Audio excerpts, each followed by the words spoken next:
Hello അസ്സലാമു അലൈക്കും, welcome back life of Najiya YouTube channel. അപ്പോൾ ഇന്നത്തെ വീഡിയോ എന്താണെന്ന് വെച്ച് കഴിഞ്ഞാൽ ഇന്ന് നമ്മൾ പോപ്പപ്പ് ഫ്രെയിം എങ്ങനെ എഡിറ്റ് ചെയ്യുക എന്നുള്ള ട്യൂട്ടോറിയലായിട്ടാണ് വന്നിട്ടുള്ളത്. അപ്പോൾ അതിന് വേണ്ടി ഞാൻ യൂസ് ചെയ്യുന്ന ആപ്പ് ഇൻഷോട്ടാണ്. നിങ്ങൾ ഇൻഷോട്ട് തന്നെയല്ലേ യൂസ് ചെയ്യുന്നത്? ഇൻഷോട്ട് ഇല്ലാത്തൊരു വേഗം തന്നെ ഇൻസ്റ്റാൾ ചെയ്തോട്ടോ. എന്നിട്ട് നമ്മൾ അതിൽ കോളേജ് എന്നുള്ള ഒരു ഓപ്ഷൻ ഉണ്ട്, അത് ക്ലിക്ക് ചെയ്ത് കഴിഞ്ഞാൽ ഗ്രൈൻഡ് എന്നുള്ള ഒരു ഓപ്ഷൻ ഉണ്ട്.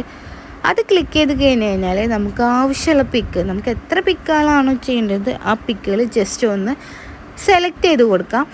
സെലക്ട് ചെയ്തതിന് ശേഷം നമുക്ക് ലേ ഔട്ടിൽ പോയിട്ട് എങ്ങനത്തെ ലേ ഔട്ടാണ് നിങ്ങൾക്ക് വേണ്ടതെന്ന് വെച്ച് കഴിഞ്ഞാൽ അത് നിങ്ങൾ സെലക്ട് ചെയ്ത് കൊടുക്കുക.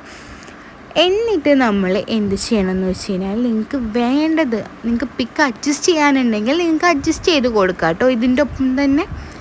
എന്നിട്ട് നമ്മൾ ക്യാൻവാസ് എന്നുള്ള ഓപ്ഷനിൽ പോയിട്ട് നമ്മൾ റേഷ്യോ കറക്റ്റ് ചെയ്ത് കൊടുക്കുക. ഞാനിവിടെ ഒരു 3:2 എന്നുള്ള ഒരു റേഷ്യോ ആണ് എടുത്തിട്ടുള്ളത്.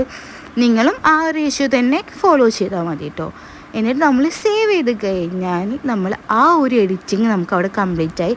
നെക്സ്റ്റ് നമ്മൾ ചെയ്യണത് എന്താണെന്ന് വെച്ചാൽ ഫോട്ടോ നമ്മുടെ ഗാലറിയിൽ പോയിട്ട് നമ്മൾക്ക് അവിടെ പോയിട്ട് നമുക്ക് ഫോട്ടോ ബ്ലാക്ക് ആൻഡ് വൈറ്റ് ആക്കി കൊടുക്കണം. നിങ്ങൾക്ക് വേണമെങ്കിൽ ഇൻഷോട്ടിൽ തന്നെ ചെയ്യാവുന്നതേ ഉള്ളൂ. പക്ഷേ ഞാൻ ചെയ്യുന്നത് എനിക്ക് ഒന്നുകൂടി ബെറ്ററായി തോന്നിയത് നമ്മൾ ഗാലറിയിലുള്ള ഫിൽറ്റർ ഉണ്ടല്ലോ അത് മാറ്റലാണ്. അതുകൊണ്ടാണ് ഞാൻ അങ്ങനെ ചെയ്യാൻ. നിങ്ങൾക്ക് വേണമെങ്കിൽ ഇൻഷോട്ടിൽ തന്നെ നിങ്ങൾക്ക് അങ്ങനെ ചെയ്ത് കൊടുക്കാമെന്നുള്ളൂ കേട്ടോ. ചെയ്ത് കഴിഞ്ഞാൽ അതും നമ്മളൊന്ന് സേവ് ചെയ്ത് കൊടുക്കുക. ഈ നെക്സ്റ്റ് നമ്മൾ ഇൻഷോട്ട് ആപ്പിലേക്ക് തന്നെ തിരിച്ച് പോവുക. അതിൽ നമ്മൾ ഫോട്ടോസ് എന്നുള്ള ഒരു ഓപ്ഷൻ ഉണ്ട്, അതെടുക്കുക. അതിൽ നമ്മൾ ചെയ്ത് വെച്ച ഫോട്ടോ ഒന്ന് സെലക്ട് ചെയ്ത് കൊടുക്കുക. എന്നിട്ട് അതിൽ നമ്മൾ ചെയ്യേണ്ടത് എന്താണെന്ന് വെച്ചാൽ പൈപ്പ് എന്നുള്ളൊരു ഓപ്ഷൻ കണ്ടോ, PIP പൈപ്പ് എന്നുള്ള ഒരു ഓപ്ഷൻ ഉണ്ട് കേട്ടോ. അതിന് മുമ്പ് നിങ്ങൾക്ക് കട്ട് ഔട്ട് എന്നുള്ള ഒരു ഓപ്ഷനാണ് നമുക്ക് ഏറ്റവും യൂസ്ഫുൾ ആയിട്ടുള്ളത്. ഇതിൽ മെയിനായിട്ട് നമുക്ക് വേണ്ടത് കട്ട് ഔട്ട് എന്നുള്ളതും ഔട്ട്ലൈനുള്ള ഓപ്ഷനുമാണ് കേട്ടോ. അപ്പോൾ അതൊന്ന് കാണിച്ചു തരാൻ വേണ്ടി നിങ്ങൾക്ക് ഞാനത് കാണിച്ചു തരുന്നുണ്ട് അവിടെ. അപ്പോൾ നമ്മൾ ഇനി നമുക്ക് ഏതൊരു പിക്കാണോ വേണ്ടത് ആ ഒരു പിക്ക് നമുക്ക് ഇനി സെലക്ട് ചെയ്യണം. അതിന് വേണ്ടിയിട്ട് നമ്മൾ ആ പിക്ക് സെലക്ട് ചെയ്യാൻ പൈപ്പ് എന്നുള്ള ഒരു ഓപ്ഷനിൽ പോയിട്ടാണ് നമ്മളത് സെലക്ട് ചെയ്യണത്. എന്നിട്ട് നമ്മൾ ആ പിക്ക് സെലക്ട് ചെയ്ത് കഴിഞ്ഞാൽ നമുക്ക് അവിടെ കട്ട് ഔട്ട് എന്നുള്ള ഓപ്ഷനിൽ പോയിട്ട് നമുക്ക് അവിടെ ഔട്ട്ലൈൻസൊക്കെ ചെയ്ത് കൊടുക്കാം. അപ്പോൾ നമുക്ക് ഈ ഒരു ഔട്ട്ലൈനാണ് വേണ്ടത്, അത് സെലക്ട് ചെയ്ത് കൊടുത്താൽ നമുക്ക് ഈ വീഡിയോയിൽ ഈ ഒരു ഔട്ട്ലൈനും ഈ ഒരു പിക്കും നമുക്ക് കിട്ടും. എന്നിട്ട് നമുക്ക് വേണ്ട സൈസ് നമ്മൾ അഡ്ജസ്റ്റ് ചെയ്ത് കൊടുക്കുക. നമുക്ക് എത്രത്തോളം സൈസ് വേണം എന്നുണ്ട് വെച്ചാൽ അത്രത്തോളം നമുക്ക് സൈസ് കൂട്ടി കൊടുക്കാം. അപ്പോൾ അങ്ങനെ ഈ ഒരു ഫ്രെയിം നിങ്ങൾക്ക് എഡിറ്റ് ചെയ്ത് കഴിഞ്ഞാൽ നിങ്ങൾ വിചാരിക്കും ഇത്രയേ ഉള്ളൂ, കഴിഞ്ഞിട്ടില്ല.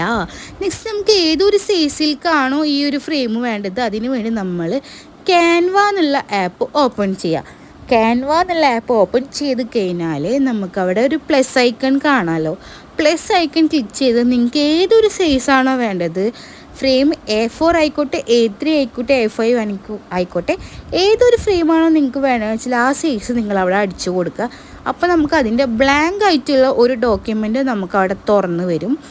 ആ ബ്ലാങ്ക് ആയിട്ടുള്ള ഡോക്യുമെൻറ്റ് വന്നു കഴിഞ്ഞാൽ നിങ്ങൾക്ക് ആ ഒരു ബ്ലാങ്ക് ഡോക്യുമെൻറ്റ് സെലക്ട് ചെയ്യാം. ആ ഒരു മൊത്തം ഡോക്യുമെൻറ്റ് നിങ്ങളൊന്ന് സെലക്ട് ചെയ്ത് കൊടുത്തിട്ട് റീപ്ലേസ് എന്നുള്ള ഒരു ഓപ്ഷൻ നിങ്ങൾക്ക് അവിടെ കാണാം. റീപ്ലേസ് ചെയ്തിട്ട് ആ ഒരു പിക്ക് നമ്മൾ അവിടെ കൊടുന്ന് വെക്കുകയാണെങ്കിൽ നിങ്ങൾക്ക് ആ ഒരു സൈസിനുള്ള ഒരു ഫ്രെയിം നിങ്ങൾക്ക് കിട്ടും. അപ്പോൾ ഇത്രയേ ഉള്ളൂ പോപ്പപ്പ് ഫ്രെയിമിൻ്റെ എഡിറ്റിങ്. യൂസ്ഫുൾ ആയെങ്കിൽ ഷെയർ ചെയ്യുക, കമൻറ്റ് ചെയ്യുക, സബ്സ്ക്രൈബ് ചെയ്യുക. നിങ്ങൾ ക്രാഫ്റ്റ് ചെയ്യുന്ന ഫ്രണ്ട്സിന് നിങ്ങളിത് ഷെയർ ചെയ്ത് കൊടുക്കുക.